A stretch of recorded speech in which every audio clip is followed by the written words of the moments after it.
आज हम लोग इस वीडियो में सेट 13 का अध्ययन करेंगे। ये क्वेश्चन मैंने नोट इसलिए तैयार किया है क्योंकि इसका टाइपिंग करने में थोड़ा मुश्किल होती है, तो इसका प्रेजेंटेशन हम नहीं बना सकते हैं। तो चलिए हम लोग सीखते हैं सेट 13 में कौन सा क्वेश्चन है। सेट 13 में मैंने चैप्टर 1 का और चैप्टर 2 का कुछ क्वेश्चन लिया है। तो देखिए पहला क्वेश्चन है आपके पास, समीकरण 2H2 प्लस O2 तीर का निशान 2H2O है 1, यानी ये किस प्रकार की अभिक्रिया है। संयोजन अभिक्रिया, वियोजन अभिक्रिया, अवक्षेपण अभिक्रिया, उदासीनीकरण अभिक्रिया। तो देखिए इसमें क्या देख रहे हैं आप, H2 प्लस O2 यानी कि दो अणु आपस में जुड़ के देखिए तो एक बड़ा अणु बना है ना। यहाँ पे क्या हुआ है, दो अणु है जो आपस में क्या हो गया है, जुड़ गया है।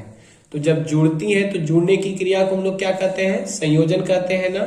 इसलिए ये कौन सी अभिक्रिया कहलाएगा, आपका संयोजन अभिक्रिया। ठीक है, चलिए नेक्स्ट क्वेश्चन है आपके पास कि Fe प्लस CuSO4 तीर का निशान Cu प्लस FeSO4, ठीक ना, ये किस प्रकार की अभिक्रिया है। तो इसमें आप क्या देख रहे हैं कि देखिए लोहा ने किसके साथ अभिक्रिया किया, कॉपर सल्फेट के साथ अभिक्रिया किया। और आपको पता है कि लोहा अधिक अभिक्रियाशील है और कॉपर क्या है, कम अभिक्रियाशील है। तो लोहा ने जब कॉपर सल्फेट से अभिक्रिया किया तो देखिए तो कॉपर को विस्थापित कर दिया है ना, कॉपर को अलग कर दिया है। और ये जो लोहा है सल्फेट्स के साथ जुड़ के क्या बनाया है, फेरस सल्फेट बनाया है।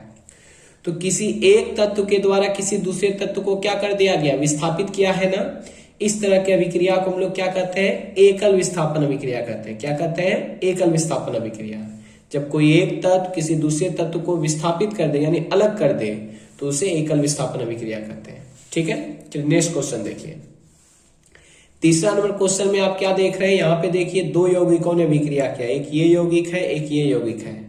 और जब भी दो यौगिक आपस में अभिक्रिया करती हैं तो उभय विस्थापन अभिक्रिया होती है उसमें, यानी कि द्विविस्थापन होते हैं। देखिए यहाँ पे दो यौगिकों ने अभिक्रिया किया तो इन्होंने देखिए तो अपने आयनों का आदान प्रदान किया है ना। इसका जो सल्फेट है इसके साथ आ गया है और इसका जो क्लोराइड है ये इसके साथ आ गया। तो देखिए बेरियम के साथ सल्फेट गया तो यहाँ क्या बना दिया, बेरियम सल्फेट बनाया। और इसके बाद सोडियम के साथ क्लोरीन गया तो क्या बनाया, सोडियम क्लोराइड बनाया।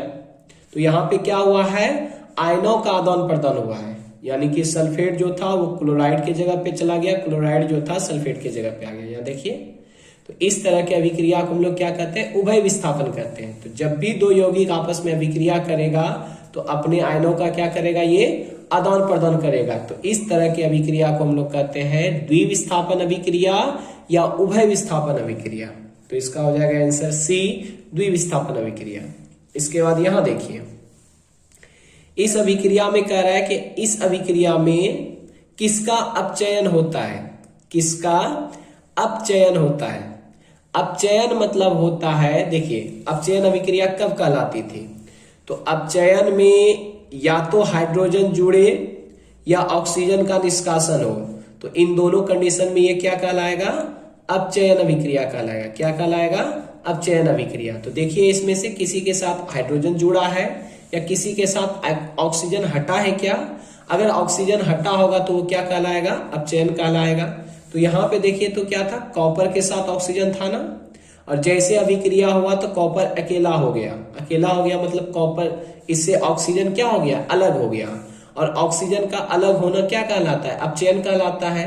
तो यहाँ पे बताइए किसका अपचयन हुआ है, यानी किसके साथ किससे ऑक्सीजन हटा है। तो किससे ऑक्सीजन हटा है, कॉपर के साथ ना, इसीलिए इसमें किसका अपचयन होता है, कॉपर का अपचयन होता है। ठीक है, तो इसका ऑप्शन हो जाएगा सी। नेक्स्ट से क्वेश्चन नंबर 5 में दिया हुआ है 2Cu प्लस O2, या अभिक्रिया किया तो 2CuO बनाया, यानी CuO बनाया। यानी कि ये किस प्रकार की अभिक्रिया है। तो इसमें क्या देख रहे हैं, देखिए तो ऑक्सीजन का संयोग हो रहा है ना, और जब ऑक्सीजन जुड़ती है तो उसको क्या कहते हैं हम लोग, ऑक्सीकरण अभिक्रिया कहते हैं। वैसे आप इसको संयोजन अभिक्रिया भी कर सकते हैं, क्योंकि दो अणु आपस में जुड़कर एक बड़े अणु का निर्माण किया तो संयोजन हुआ। लेकिन ऑप्शन में तो संयोजन नहीं है, लेकिन ऑप्शन में देखिए तो यहाँ पे ऑक्सीकरण है ना, और इसमें देख रहे हैं कि आप ऑक्सीजन का संयोग हुआ है। और आपको पता है कि जिस अभिक्रिया में ऑक्सीजन का संयोग होता है उसे हम लोग क्या कहते हैं, ऑक्सीकरण अभिक्रिया कहते हैं। उसे क्या कहते हैं हम लोग, ऑक्सीकरण अभिक्रिया। और आपको पता होना चाहिए ऑक्सीकरण अभिक्रिया को ही हम लोग क्या कहते हैं, उपचयन अभिक्रिया। क्या कहते हैं, उपचयन अभिक्रिया। तो उसका राइट आंसर क्या हो जाएगा, ऑक्सीकरण अभिक्रिया। ठीक है। इसके बाद देखिए यहाँ पे क्या है, धोबिया सोडा का रासायनिक सूत्र क्या है। धोबिया सोडा कहिए या इसे धोवन सोडा कहिए या वॉशिंग सोडा कहिए। तो धोवन सोडा का रासायनिक सूत्र क्या होता है, तो इसको आपको याद रखना पड़ेगा। इसका रासायनिक सूत्र होता है Na2CO3 इंटू 10H2O, यानी कि Na2CO3 मतलब सोडियम कार्बोनेट 10H2O, डेकाहाइड्रेट इसका नाम हुआ। तो Na2CO3 इंटू 10H2O किसका सूत्र होता है, धोबिया सोडा का या धोवन सोडा का। ठीक है। इसके बाद चलिए आगे हम लोग क्वेश्चन बनाते हैं। 7 नंबर, निम्नलिखित में कौन लवण है।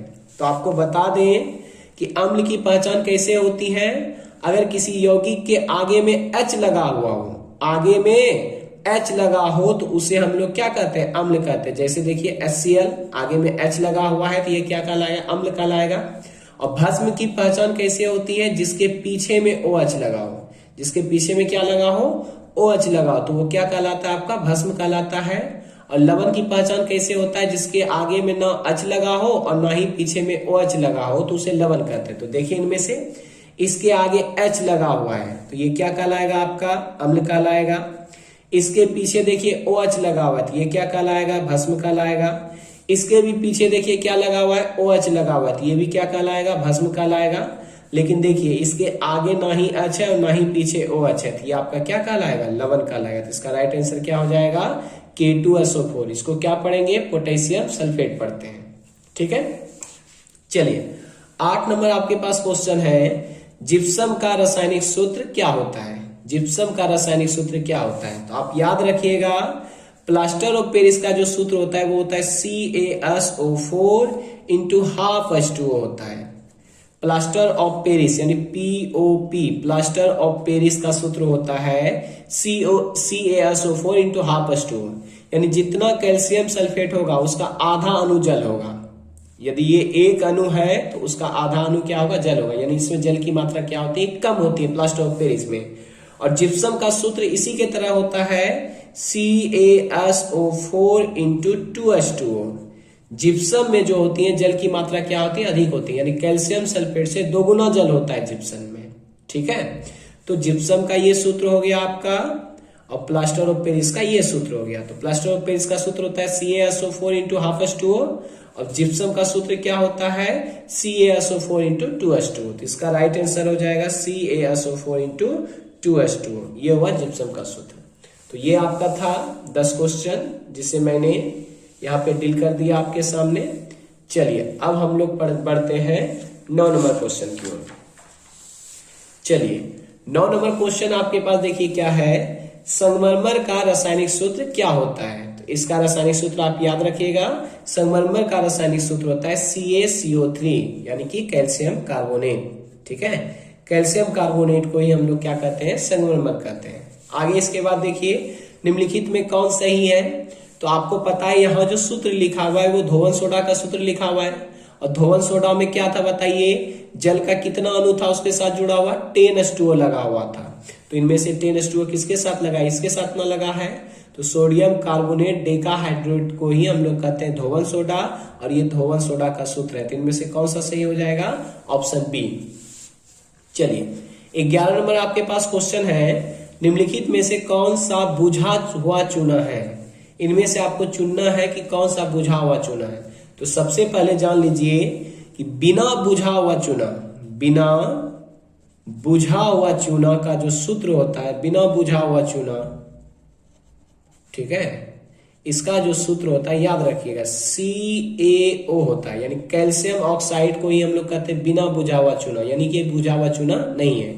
लेकिन जैसे इसमें जल को ऐड करते हैं, आप देखते हैं ना दुकान से जो चूना खरीदते हैं आप, वो आपका कैल्शियम ऑक्साइड होती है और उस कैल्शियम ऑक्साइड को आप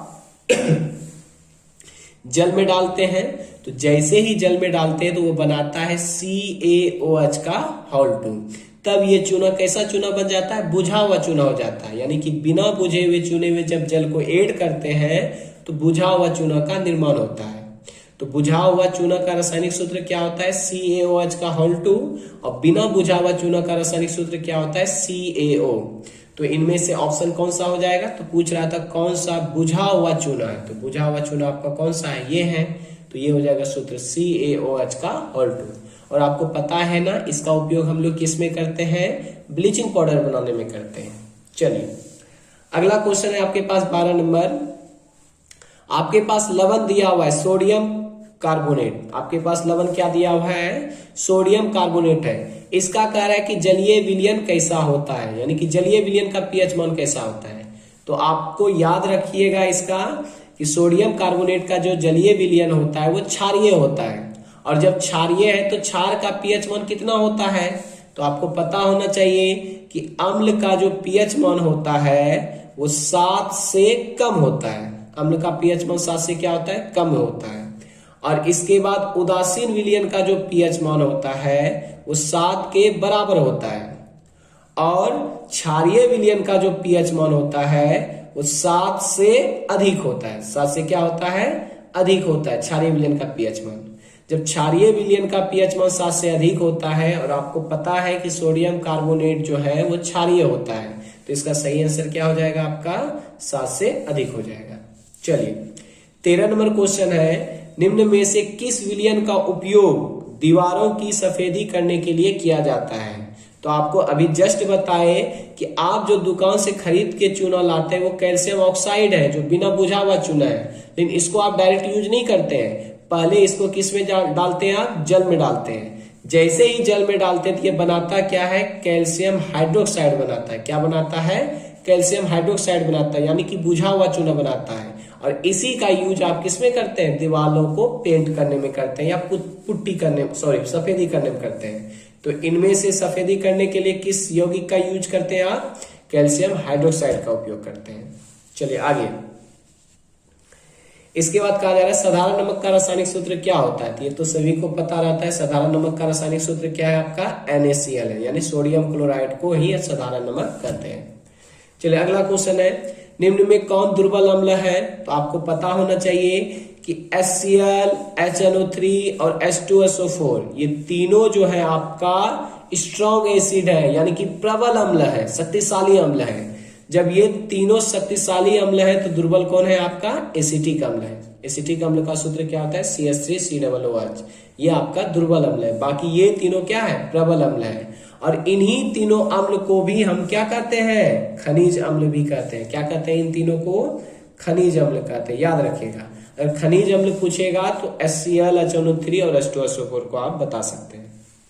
चलिए नेक्स्ट क्वेश्चन है आपके पास 16 नंबर, निम्नांकित में कौन प्रबल अम्ल है, यानी इनमें से कौन प्रबल अम्ल है चुनना है। प्रबल मतलब शक्तिशाली अम्ल है, तो देखिए ना H2SO4 है, प्रबल अम्ल है, HCl प्रबल अम्ल है, HNO3 प्रबल अम्ल है। तो ये तीनों आपका प्रबल अम्ल है, तो इसका राइट आंसर क्या हो जाएगा, सभी।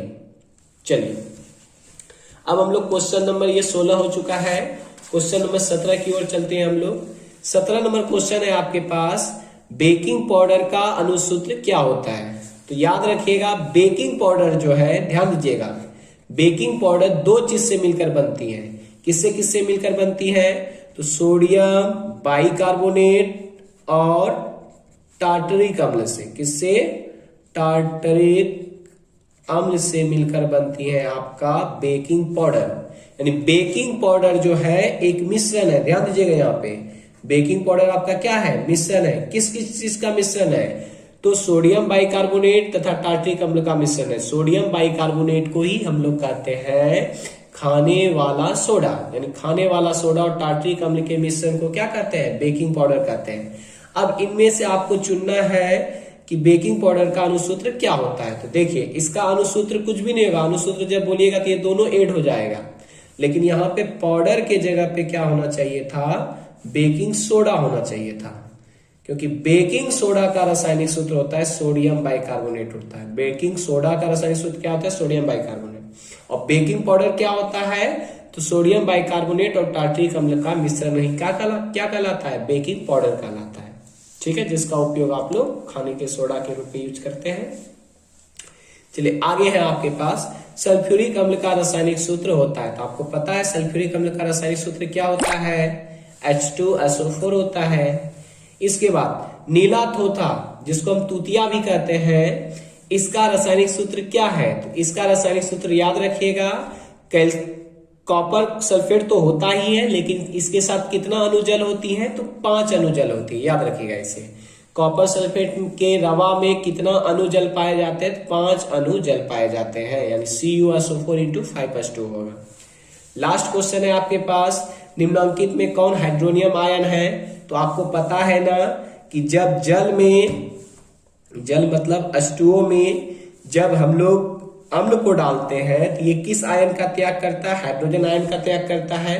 और ये हाइड्रोजन आयन अस्थायी होता है, यानी ये स्वतंत्र अवस्था में नहीं रह सकता है, जिसके कारण से ये हाइड्रोजन आयन जल से जुड़ जाती है और जल से जुड़ करके किसका निर्माण करती है? हाइड्रोनियम आयन का निर्माण करती है। किसका निर्माण करती है? हाइड्रोनियम आयन का निर्माण करती है। तो हाइड्रोनियम आयन का सूत्र क्या हो गया बताइए? H3O+, यानी इस पे प्लस चार्ज होते हैं। इसका आंसर राइट आंसर हो जाएगा ए। चलिए, हम लोगों ने आज 20 ऑब्जेक्टिव को डील किया। ये था आपका सेट 13। इसे आप कॉपी में नोट करके बिल्कुल ही इसे याद कर लेंगे।